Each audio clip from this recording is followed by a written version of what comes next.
What's going on, Phoenicians? Welcome back to Phoenix Reads the News, or whatever the hell this series is going to be called. Let's just jump right into it. I'm going to talk about 3 stories like usual, and then like the first 2 are very, they're brief stories, and then the last one I'm going to rant on a bit for a bit. Just a bit. I don't know. Anyway, the first story is actually quite important. It's Abe's postponing the sales tax until late 2019. I've been here for 3 years. 2013 to 2014, 2014 to 2015, and now 2015 to 2016, right? From 2013 until April of 2014, the sales tax was 5%. Everything was well-rounded. It was very easy to buy stuff. And then March 2014, there was this huge sale, the likes of which have never been seen in Japan.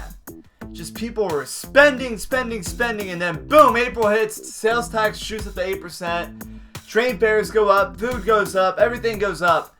Everyone stops spending money. Yeah, there was a huge recession in 2014. The Japanese economy tanked, and then when it came to 2015, the Fukubukuro, people weren't buying that much, so they kind of put it off, and then 2016 comes around. Both times there were huge sales, nobody's bought anything. The Japanese economy is not recovering. I really think that they have a bunch of monkeys inside the economics department of the Japanese government instead of actual humans, because they don't know what they're doing. Like, I swear to God, they think, okay, yeah, let's raise the sales tax. That'll fix everything. That'll make everyone spend more. Yeah, they're spending more, but they're spending less. They're buying less. They're spending more for less value. That's not good for the economy. That's really, really bad. I really wish Japanese politicians would sit in an economics 101 class. So because the economy here is not doing well, and because China's on a pretty much downward spiral, Abe mentioned that it looks like it's like almost the same conditions as the Lehman shock back in 2008. And also there's an election coming up, and people really are not a huge fan of the taxes right now. It's kind of weird. The Japanese right wants to raise taxes, and the Japanese left wants to raise taxes.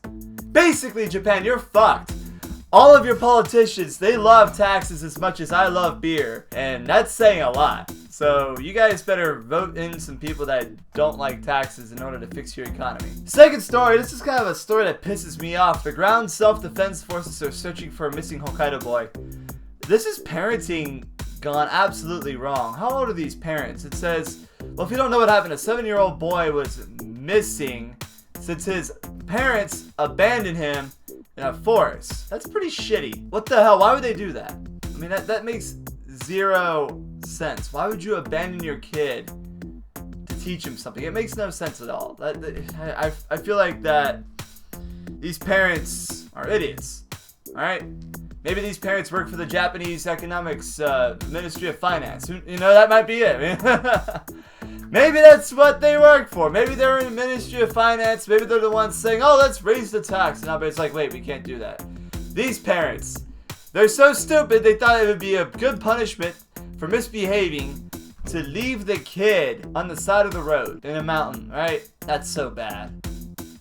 That is just so bad. These parents are horrible. And I hope this kid, gets taken out of that home, because that's just really bad. The final story is a little bit of a frustrating one, and if you look at Facebook, you just search Hiroshima apology, you'll see that, Trump is saying that, Obama gave an apology at Hiroshima. Some of the Korean victims want an apology too. New York Post says his meaning Obama's shameful apology. No. There was no apology. Let me play for you guys this video from the White House YouTube page right here. Why do we come to this place, to Hiroshima? We come to ponder a terrible force unleashed in a not so distant past. We are most starkly reminded of humanity's core contradiction. That's not an apology. Basically, he's saying that we didn't know what the atomic bomb was gonna do, so we used it, and then we stockpiled a bunch of atomic bombs, and now we realize, oh, this shit's not good. And then Obama, that's probably his only appealing quality is he wants to get rid of nukes, and he's pro-weed. And he's been very good to treating Japan and South Korea and the Philippines. I'm not an Obama fan at all. If you guys know me personally, I'm a libertarian. I don't like his domestic policies at all. They were a disaster. They cost my dad his job, for example, right? My dad had a pretty good, solid job, and then because of overregulation from the Obama administration, my dad lost it. Nonetheless, Obama's policies towards East Asia were absolutely perfect. And this visit to Hiroshima is something I actually really support. And I feel like it really seals the deal. It shows that Japan and the United States are friends. It really is. It just shows that. And also it shows that we need to make a strong commitment to undoing what we did. And that's just, partially what we did. And that's the nuclear arms race. Nuclear weapons are not good. I mean, there's good ideas for civilian use of nuclear energy, but like, what is the purpose of nuclear bombs? Absolutely none. And we know what they do. That's the thing. So what Obama said here is not an apology. And he's said it 1,000 times. I'm not going to apologize for Hiroshima. The problem with American politics is nobody is thinking. Everybody has this polarized left or right view. Thus, Trump and a bunch of young people for Sanders and a bunch of old people for Hillary. No one wants to think independently for themselves anymore, And they think they're thinking independently, but they're not. So whenever they see Obama doing something that's actually good, such as treating Asia very well, they start believing Trump's idea that, Japan's this country that's cheating. No, they're not. Japan ain't doing shit. Their economy's in the tank. I really don't know what people are talking about. So here's what I'm going to do. I'm going to show you guys what an apology is. Hello? Is this thing on? Hello? Testing. Ball sack. Titties. Hello, everybody. My name is Phoenyx. I'm here to say that I am sorry for being 181 centimeters tall. I'm apologizing to Japan because I am too tall for your country. I apologize for constantly bumping my head into the train door when I walk inside the train. It is inexcusable of me. It is very rude of me. I am sorry. I'm here to apologize. I bow my head. I'm apologizing. That's my apology. I'm apologizing for also apologizing for this apology because this apology is not apologetic enough. If you need me to apologize again, I will apologize for that apology because that apology was clearly not apologetic enough for this apology either. So I apologize for that. Please don't be pissed off at me. I apologize for not having a pop filter for this microphone popping in your face, and I apologize for impersonating someone with a stammering disorder.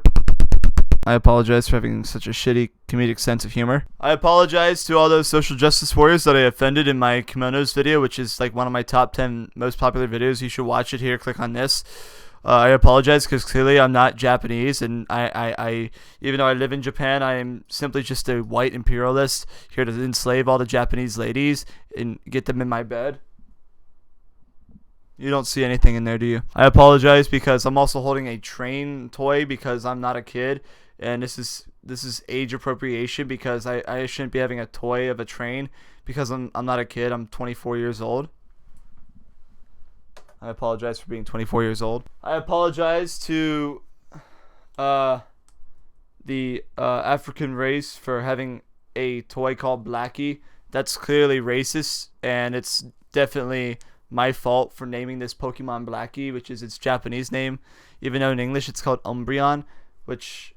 Damn it, I haven't worn this shirt in ages. Anyway, guys, you see my point, right? That's an apology. They say, I'm sorry, I apologize for, I regret, I express remorse, I express heartfelt, blah, blah, blah, blah, right? I feel like Japan is weird because you need to apologize for fucking everything in this country in order to have some sort of sense of credibility. But, like, nobody fucking means it. Like, for example, like, a couple years ago, there was a YouTuber that did a bunch of bad shit, and to excuse herself, to apologize, she was like, I'm sorry for pissing you off. Now that's right there. That's at that point you should say, I'm sorry for doing this bad shit to you. That's when it's an appropriate time to apologize, right? but people just half-ass it here, right? But it's still expected. And at the same, a lot of people were like expecting Abe to say, "I'm sorry for the World War II stuff," right? And whenever he says something, it's usually half-assed. But at the same time, like, there's so many different words for apology. In the Japanese language, though, what Obama said is definitely not an apology. And that's what I'm trying to get at. That's my main point. So I really don't understand what you guys are flipping out about. I really don't get it. So, whatever. If you guys like this video, hit that like button now. If you're an Obama supporter, hit that like button. If you're a Trump supporter, hit that like button. If you're a Hillary supporter, hit that like button. If you're just a normal, sane, fully functional human being with a brain that works, hit that like button. Because that helps me. And I need help. Anyway, guys, I'll see you on the next video. Take it easy, Phoenicians. When one